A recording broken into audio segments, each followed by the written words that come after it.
All right, guys, good morning. Hope everybody's doing well.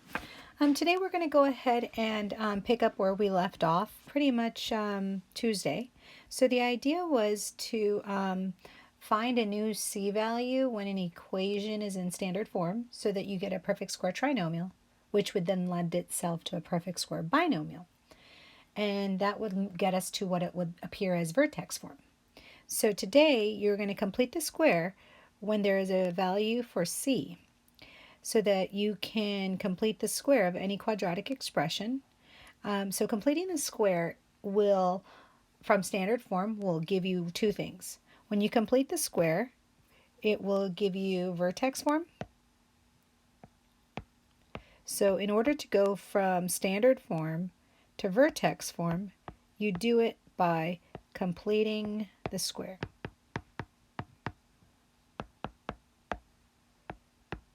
Okay.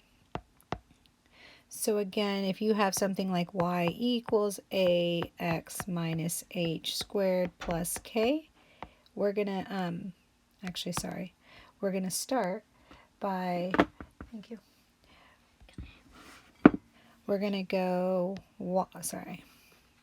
y equals ax squared plus bx plus c, and we're gonna complete the square to get it into vertex form. So again, we're going to complete the square from standard form. This is your standard form in order to get to vertex form. So to get to vertex form, we're completing the square. All right, so let's go ahead and review what we talked about. You can pause, obviously, and get that down. Let's go ahead and look at what we were talking about on Tuesday. So in order to create a perfect square trinomial, we had to look at C. In order to get our new C, we took B, divided it by 2, and then squared the result. And that's how we created a perfect square trinomial. So let's go ahead and start there. We've got x squared plus 18x. Now I'm going to take B, which is 18. Half of 18 is 9. And now I square 9, which gives me a positive 81. So now I have a perfect square trinomial. And what that means, again, just to revisit, to get a perfect square trinomial is that your factors are the same. So, for example, you know how a times c goes up top, b goes on the bottom, and then you just put your two values in here. So it's x and x. And then 9 times 9 is 81, and 9 plus 9 is 18. So because these are identical, we can condense it to write it as x plus 9. And again, since they're both x plus 9, you can just write it like this. So we have created a perfect square trinomial in order to achieve a perfect square binomial. So why all of this? So that little skill was to help us with today's lesson in getting to vertex form. So we're practicing going from standard form to vertex form when a C value is provided and it's not a perfect square trinomial. So for example, today you might see something like this, where, okay, we just saw that half of 18 is 9, and 9 squared is 81. This is clearly not 81. So we cannot create a perfect square binomial or trinomial for that matter. So what we're going to have to do is we're going to manipulate the expression so that we can write it in vertex form and create our own perfect square trinomial. So let's take a look at how that would look. So what I could do is I'm going to go ahead and go x squared plus 18x plus, I'm going to go ahead and complete the square, and I'm going to move this positive 80 to the side because I need a new C value. That's what's going to happen here is I need a new C in order to create a perfect square trinomial. So just as we saw over here, when we took B for 18, we took half of that and then squared the result, which gave us 81. So like we said, we need an 81 here, okay? Because if we take half of 18, that's 9. 9 squared is 81, and that's what gives us this. So now we have a perfect square trinomial. So I can rewrite this as x plus 9 squared. However, the thing is that now we just created an extra 81, okay? This 81 has now changed the value of the expression. So what's going to happen is on the outside, I'm going to subtract that 81 to the expression. This way, I am balancing out the original expression and not changing the value. It's kind of that idea when you divide by 1, or the identity property where you divide by 1, multiply by 1, it doesn't change the value. We're just manipulating it. So here, 80 minus 81 is -1. So now this should look like vertex. Your vertex is now opposite, same. So we pretty much went from standard form to vertex form. All right, so that's just a preview of the practice we're going to look at today. So in all these examples, you're not going to have a perfect square trinomial, so you're going to have to push out that c value and then create a new c to create your perfect square trinomial. So let's go ahead and go down to some practice exercises here. Let's look at number 6. And now we are on page 656. So rewrite each expression by completing the square. So, and you guys have already learned to solve equations that appear to be in vertex form by using the square root method. So we will come back to that and put it all together. So let's go ahead and look at this first part. Well, what I'm going to do is I need to come up with a perfect square trinomial. So half of 4 is 2. 2 squared is a positive 4. This is not a positive 4. So the first thing I need to do is get c. And again, to get c, we take b, cut it in half, and then square the result. So I'm going to rewrite this as a squared minus 4a plus, I'm going to complete the square, and I'm going to put that in parentheses so that you could see that I'm pushing the 15 to the side for right now. So with that said, I need to get c. This is my c. So we just said half of 4, and it's always going to be a plus a square here because whenever you square something, it always makes it positive. Okay, so it's always plus a square. So, and what you could do is put the box on the outside to help you remember whatever you put inside the square, you're going to put on both sides. But this is going to be a negative. And I'll explain that in a second, actually. All right, so so this would be a positive 4. So because if you take -4, you take your b, cut it in half, and square the result. -4 divided by 2. -4 divided by 2 is a -2. And when you square a -2 times a -2, that's how you get the positive 4. Okay, so now we have a perfect square trinomial. And as I was saying earlier, if you remember, you take half of -4, which is a -2, and square it. So whatever this value is here, take half of it, and that's what goes here. Which makes sense because a -2 times a -2 gives you a positive 4, and a -2 plus a -2 gives you a -4. But the thing is, we just added 4 to the inside. So what we're going to do is we're going to take the inverse of that, the opposite, and put it on the outside.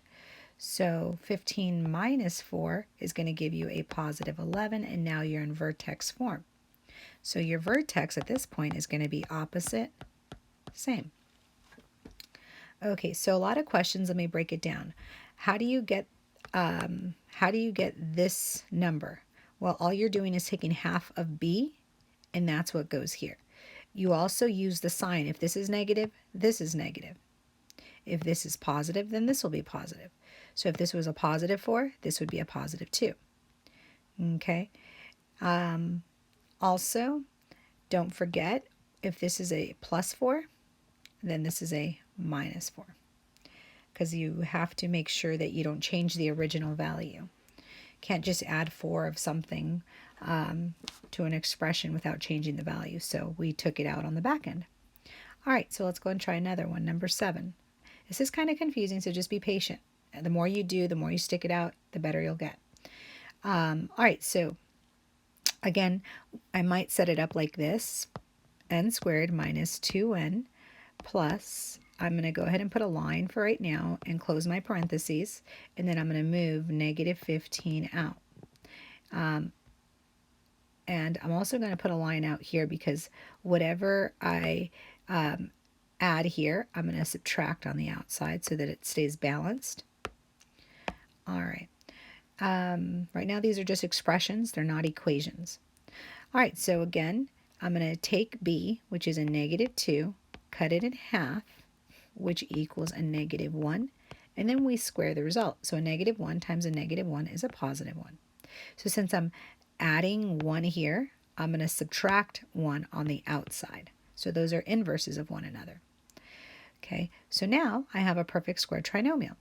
So the idea is now I can rewrite this like vertex form. So n, remember I said to get the value that goes here, we're going to take half of negative 2, which is a negative 1, square it, and then 15 minus 1 is a negative 14. So again, we had to take half of negative 2, which is a negative 1. We did that in order to create a perfect square trinomial to get our perfect square binomial. So, and then we simplified. Oops, sorry, I just caught my mistake. Haha. Negative 15 minus 1 is a negative 16. My apologies. All right, so our vertex is at opposite, same. Okay. So let's do a couple more. All right, so again, you always want to make sure, though, that this isn't already set up as a perfect square trinomial, okay? Because then you'd be creating more work for yourself. So you want to see if C is a perfect square trinomial by taking half of B and squaring the result. So 20 divided by 2 is 10. 10 squared is 100. This is not 100.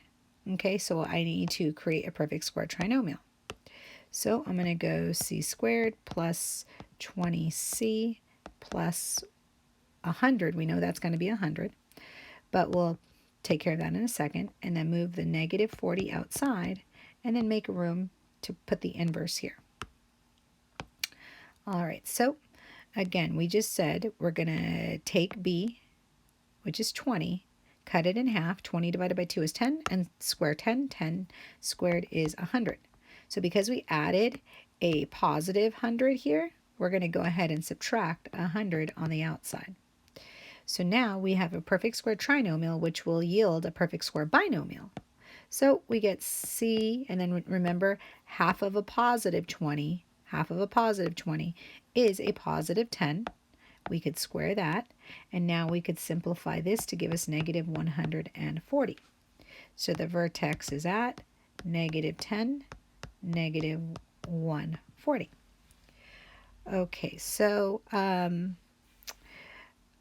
also, if you get stuck here, like you don't know how to factor this, if you don't know how to go from here to here, you could always x factor the trinomial. X factor it, and you'll get this. So for example, if I were to x factor this from here, 100 would go up top, 20 would go on the bottom, 10 times 10 is 100, 10 plus 10 is 20, so it'd be x plus 10 and x plus 10. So that's how you know you can, another way you can find your perfect square binomial, by factoring the trinomial. All right, so let's just keep it simple for today. Let's go ahead and try number 10. At this time, this would be an example of a U-try. So pause right now and give it a shot and see how far you can take it. The first thing you need to do is ask yourself, do you have a perfect square trinomial? Okay. Is when you cut b in half and square the result, does that yield this value c? If it doesn't, then you're going to go ahead and rewrite it as y squared minus 8y. And obviously half of 8 is 4. 4 squared is 16, so that's not 16. So I know I'm going to need to create a perfect square trinomial by coming up with C. To get C, you take B, cut it in half, and then square the result. And then don't forget, we're going to push out the positive 10 and then put the inverse here of whatever we add on the inside. All right. And then from there, you're going to have your perfect square. And then you'll need to simplify here. All right, so go ahead and pause and give that a shot.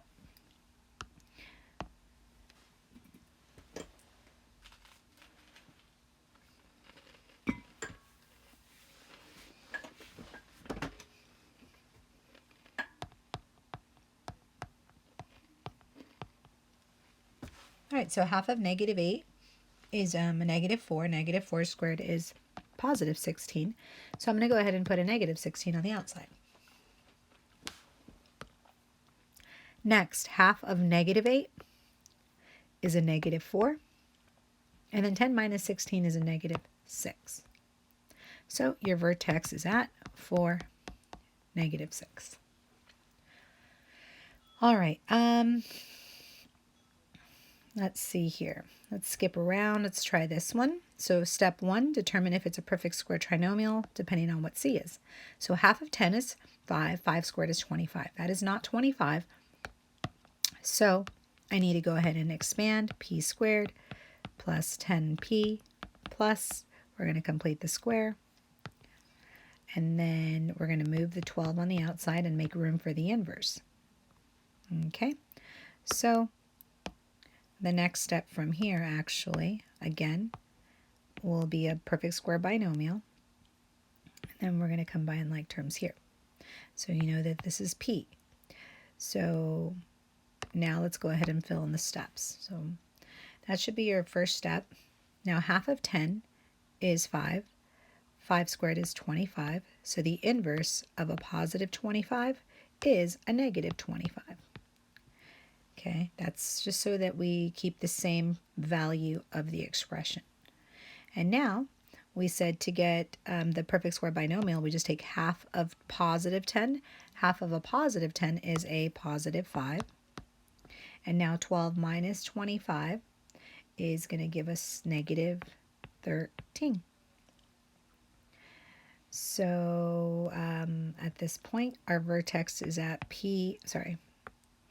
our vertex is at opposite, same.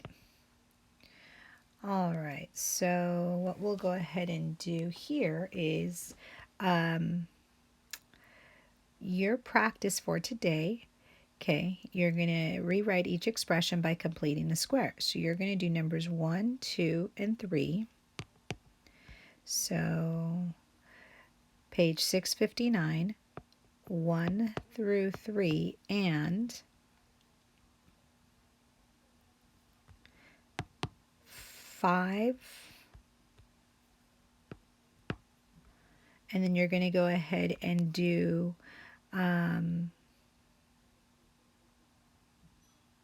the spiral review from page 661.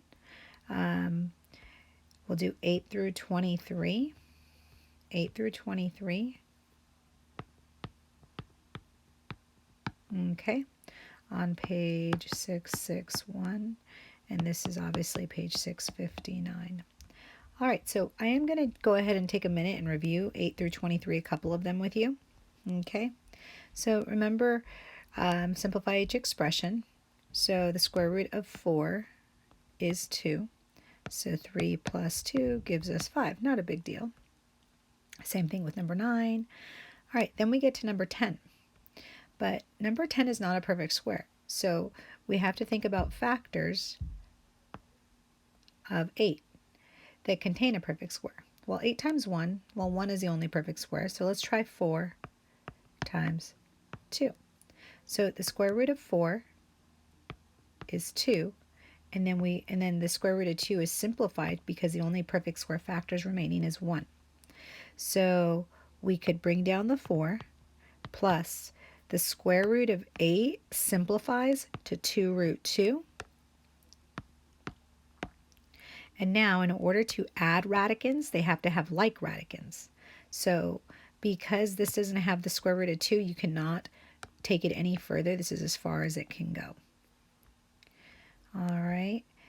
So then remember here, when this reads 3 times the square root of 4, the square root of 4 is 2. So 3 times 2 gives you 6. All right. And this is just to help you again when we continue more practice with the quadratic formula. Let's see here. Let's go ahead and yeah, I think they're all pretty doable here. To add, don't forget, let's go ahead and simplify if we can, I guess. So this is 2 times the square root of 9. The square root of 9 is 3, plus 3 times 25 minus 16 is going to give you 9. So this simplifies to the square root of 9. So with that, you're going to go ahead and go the square root of 9 is 3. So 2 times 3 is 6, plus 3 times 3 is 9, and then you end up with 15. All right, so go ahead and give that a shot and submit. I'll create the assignment so you guys can. Thank you very much. Have